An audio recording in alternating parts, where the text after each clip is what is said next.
Muy buenas, soy J. Norte de metanorte.org y en este capítulo personal vamos a hablar sobre CRISPR, o como lo solemos decir en español, CRISPR o CRISPR, que básicamente es un acrónimo que viene del inglés y que entiendo que puede ser bastante difícil de pronunciar. CRISPR. En fin, ¿qué es básicamente CRISPR? Pues es una herramienta que nos permite editar nuestro material genético, por así decirlo. Voy a intentar explicarlo de forma más o menos extensa, pero para todos los públicos y que se entienda de forma fácil. Sabéis que ya tenemos organismos modificados y que generalmente nos los comemos. Sabéis que editamos ciertas frutas y vegetales y que editamos también ciertos animales, desde cerdos hasta pollos, incluso simplemente por diversión editamos peces, por ejemplo. Existen peces fluorescentes que se pueden comprar en las tiendas, pero que no eran fluorescentes hasta que no los editamos genéticamente.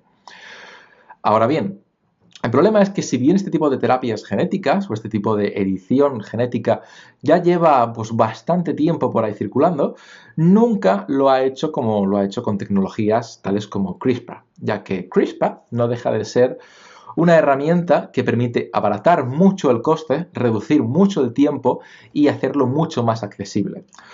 Tengo entendido que el coste de la edición genética se ha reducido en un 99% gracias a esta herramienta y que pues, puede hacerse ahora en cuestión de semanas en lugar de años. Además, pues, cualquiera puede hacerlo, cualquiera que tenga el material adecuado, un laboratorio, puede realizar este tipo de pues, actividades sin necesitar pues, mucho más material que sea más costoso o más complejo. Bien, simplemente hemos descubierto esta herramienta que antes no habíamos descubierto y antes utilizamos herramientas más costosas, tanto en tiempo como en dinero, como en recursos. Perfecto. ¿Qué es lo que pasa? Bien, para que entiendas cómo funciona esto, tenemos que entender que nosotros tenemos ADN dentro de nosotros. Y el ADN es todo el material genético y define todo lo que somos, por así decirlo. Imagínalo como si fuera un manual de instrucciones, ¿vale? Como si fuera el manual de instrucciones de un coche. Ese manual de instrucciones dice tanto cómo se hace el coche, como cómo funciona el coche, como, bueno, si no fuera un coche y fuera un coche con vida, cómo crecería y, bueno, pues envejecería y funcionaría ese coche. Por lo tanto, nosotros funcionamos en base a ese manual de instrucciones. Como mi manual de instrucciones es diferente del tuyo, yo tengo el aspecto que tengo y tú tienes el aspecto que tú tienes. Yo soy propenso a unas enfermedades y tú eres más propenso a otras. Si cambiamos el manual de instrucciones, cambiamos la persona que lleva ese manual de instrucciones, la persona en la que se basa ese manual de instrucciones. A través de cambiar pequeños datos en ese manual de instrucciones, podríamos cambiar cosas como el color de ojos, podríamos cambiar cosas como qué enfermedades podemos desarrollar en el futuro y podemos cambiar cosas lo que quieras, de verdad. Sin embargo, a día de hoy se está utilizando para eliminar enfermedades monogenéticas. ¿Qué es una enfermedad monogenética? Pues quiere decir que un simple dígito o una simple letra, mejor dicho, de nuestro ADN está mal y esa letra por sí sola provoca una enfermedad. Tienes que tener en cuenta que nuestro ADN es enorme, pero enorme, y una letra es una fracción minúscula del mismo. Sin embargo, simplemente cambiando esa letra, puedes curar o prevenir una enfermedad. Sabemos que hay más o menos más de 3.000 enfermedades monogenéticas que podemos solucionar, podemos curar y podemos prevenir cambiando una letra de este ADN. Y eso es lo que se está haciendo ahora mismo. Por supuesto, no en todas ellas, pero sí en algunas de ellas. Y creo que es muy importante. Bien, ¿cómo funciona exactamente? Bueno, pues tú programas, ¿vale? CRISPR y lo metes dentro de una célula viva, ¿vale? Básicamente, lo que has programado es la parte del ADN que esta herramienta va a cambiar y una vez lo introduces en la célula viva, lo cambia. Si tú esto lo introduces en una persona, cambias el ADN de la persona y a partir del ADN de la persona cambias la persona como tal. Tiene sentido.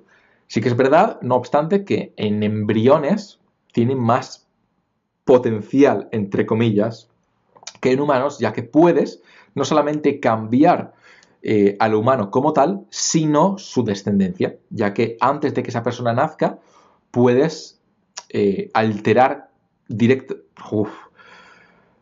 Si alterásemos las células germinales, por así decirlo, de una persona, también podríamos afectar a la descendencia. No obstante, si alteras directamente a la descendencia antes de que nazca y antes de que se acabe de formar, pues alteras directamente todo el material genético que transporta sin tener que apuntar directamente a las células germinales y por tanto a células germinales del adulto y por tanto pues esa persona puede transmitir eso a la descendencia mientras que un adulto no, porque sus células germinales no habrían cambiado.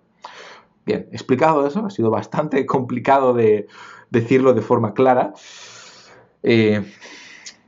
Tenemos que tener en cuenta que esto puede ser utilizado en el futuro para curar o cambiar cosas que no sean monogenéticas. Es decir, podemos reemplazar segmentos más amplios del ADN para, como digo, hacer cosas que si bien ya no es cambiar una enfermedad que únicamente afecta un gen, puede ser una enfermedad que afecta a varios genes, puede ser cosas que no constituyen una enfermedad.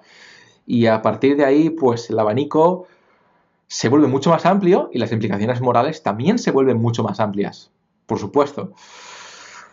Bien, tenemos que tener en cuenta, pues por supuesto que esto se puede aplicar a embriones, tenemos que tener en cuenta que esto puede aplicarse a cambios que ya, como digo, no son genéticos o no son de salud, sino que pueden ser, por ejemplo, estéticos o pueden ser simplemente mejoras del ser humano, algo tan simple como, por ejemplo, cambiar el nivel de fuerza física, cambiar nuestra predisposición a ganar masa muscular, por ejemplo, y puede ser utilizado, y este es un tema que sabéis que me gusta mucho tratar, para el envejecimiento, porque sabemos que hay ciertos procesos que pues, influyen en el envejecimiento y constituyen envejecimiento, pero sabemos que hay ciertas partes del ADN, hay ciertos genes que afectan al envejecimiento como tal. Por lo tanto, combinando una serie de terapias que combinen reparar el daño físico que se produce en el cuerpo con afectar a esos genes que influyen en el envejecimiento, podríamos curar parcial o completamente el envejecimiento a nivel teórico. Por ponerte un ejemplo, por aquí lo tengo los datos concretos, en una conferencia de Liz Parrish, que fue por cierto la primera humana en someterse a sí misma a terapias genéticas dedicadas a combatir el envejecimiento. Concretamente, una de las 2 terapias a las que se me sometió estaba destinada a alargar el final de los telómeros. Tengo otro vídeo hablando sobre esto, u otros vídeos, depende de cuándo veas este vídeo. Por lo tanto, te recomiendo que te vayas a ellos para explicarte más lo de los telómeros y el final de los mismos, etcétera, etcétera. La cuestión es que en ratones, y esto también ha pasado en España, por cierto, María Blasco, que es la directora del Centro Nacional de Investigaciones Oncológicas, y por cierto, trabajó en Nueva York con una mujer que después fue un premio Nobel. No recuerdo si era una mujer, creo que era una mujer, pero bueno, la cuestión. Trabajó mano a mano con una persona, creo una mujer, que ganó un premio Nobel después. Quiero decir, esta mujer, María Blasco, no es cualquier científico, entre comillas, con todo el respeto a toda la comunidad científica, sino que bueno, pues, ha hecho cosas muy importantes y está en un puesto de mucha responsabilidad. Pero pues esta mujer ha trabajado con ratones y Liz Parrish en su conferencia también habla con ratones y básicamente lo que vamos a hacer es triplicar la esperanza de vida con terapia genética. Te digo los datos que he sacado de la conferencia de Liz Parrish y es básicamente que un ratón de campo vive 6 u 8 meses.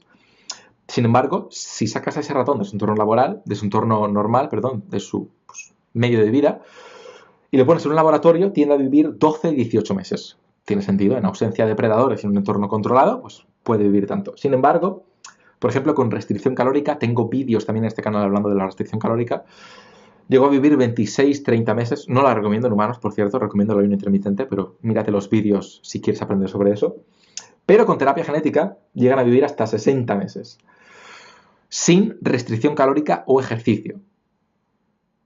¿Vale? Viven el triple que un ratón normal que no se someta a esto.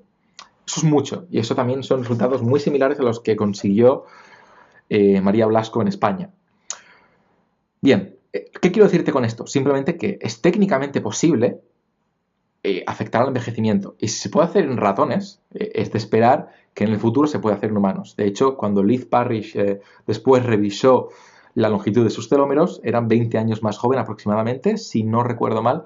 Por supuesto, aún está por ver los efectos a largo plazo de esto. No es lo mismo que una tecnología que lleva unos años en el mercado pueda aplicarse a ratones, donde pues es más fácil porque viven meses, sí, 60 meses, que un humano que vive 80 años, por supuesto. Por eso la tecnología y los resultados que vemos están aplicándose a ratones. Bueno, y por motivos éticos y morales también, por supuesto.